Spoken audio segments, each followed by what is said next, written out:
মুখ্যমন্ত্রীর সঙ্গে বিদেশ সফরে যাচ্ছেন মুখ্য সচিবও। এই পরিস্থিতিতে রাজ্য প্রশাসনের দৈনন্দিন কাজকর্ম পরিচালনার জন্য প্রশাসন এবং মন্ত্রীদের পৃথক টাস্কফোর্স গঠন করে দিলেন মমতা বন্দ্যোপাধ্যায়।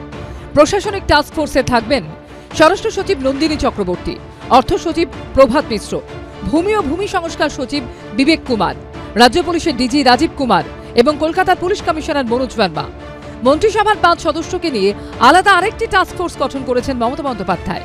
4-5 জন আমাদের অ্যাবসেন্সে তারা নবান্নে বসবে এবং এই অফিসারদের সাথে যোগাযোগ রেখে কাজ করবেন এবং যদি কোনো প্রবলেম হয় তারা আমাদের সাথে কোঅর্ডিনেশন করবে নিজেরা সিদ্ধান্ত না নিয়ে। তার মধ্যে চন্দ্রিমা ভট্টাচার্য, শশী পাজা, সুজিত বোস, অরূপ বিশ্বাস এবং ফিরাদ হাকিম, এই 5 জনের ওপরেও একটা টাস্কফোর্স জিওএম তৈরি করে দিয়ে গেলাম, যারা আমাদের সাথে যোগাযোগ রেখে অফিসারদের সাথে যোগাযোগ রেখে নবান্নে কন্টিনিউয়াস বসে কাজকর্ম করবে।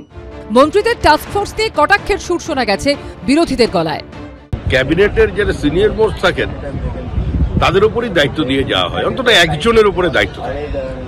তা আমরা ভেবেছিলাম মুখ্যমন্ত্রী ঘনিষ্ঠ, যিনি দাওয়াতে ইসলামের আহ্বান জানিয়েছিলেন তাকে হয়তো দায়িত্ব দেবে, বা যিনি ওই মন্ত্রকের মুখ্যমন্ত্রীর ঘনিষ্ঠ, মানুষের অন্তিম যাত্রায় যিনি সবসময় অত্যন্ত নিষ্ঠার সঙ্গে শরিক হন তাকে দায়িত্বটা দেবে। তারা কেউই পেলেন না। 5 সদস্যের একটা টিম সরকার চালাবে। আসলে সরকার চলছে না, সরকার চলছে বাইরে থেকে, সমান্তরাল প্রশাসন চলছে। কে চালাচ্ছে সকলের জানা। কত টাস্কফোর্স দেখেছি, যখন সবজির দাম, জিনিসপত্রের দাম বেড়েছে তখন তিনি টাস্কফোর্স করেছিলেন, কোথায় গেল? সে উড়ে গেল। আলু চাষে এখন আলুর দাম পাচ্ছে না, টাস্কফোর্স কোথায় গেল? উড়ে গেল। আর কাকে নিয়ে টাস্কফোর্স করছেন? আমরা জানতাম স্কুলে এরকম হতো, সবচেয়ে বদমাইশ ছেলেটাকে মনিটর করে দিলে শান্তি থাকবে, যাকে জেলে যাওয়ার কথা তাকে টাস্কফোর্স করছে, তাহলে কি হবে? সব মিলিয়ে মুখ্যমন্ত্রীর টাস্কফোর্স গঠন নিয়েও তুঙ্গে রাজনীতি। সুমন ঘরাই, অরিত্রিক ভট্টাচার্য ও বিজেন্দ্র সিংহর রিপোর্ট, এবিপি আনন্দ।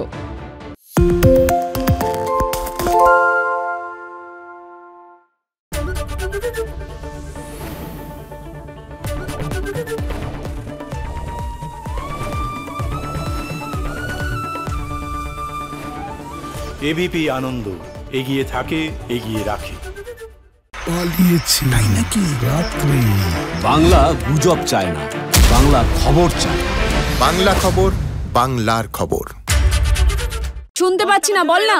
আরে 10 টাকাটা ব্যাপার নয়, আজকে 40 টাকা দিচ্ছি, কারণ 40 টাকা। বাংলা গলাবাজি চায় না, বাংলা খবর চায়। বাংলা খবর, বাংলার খবর।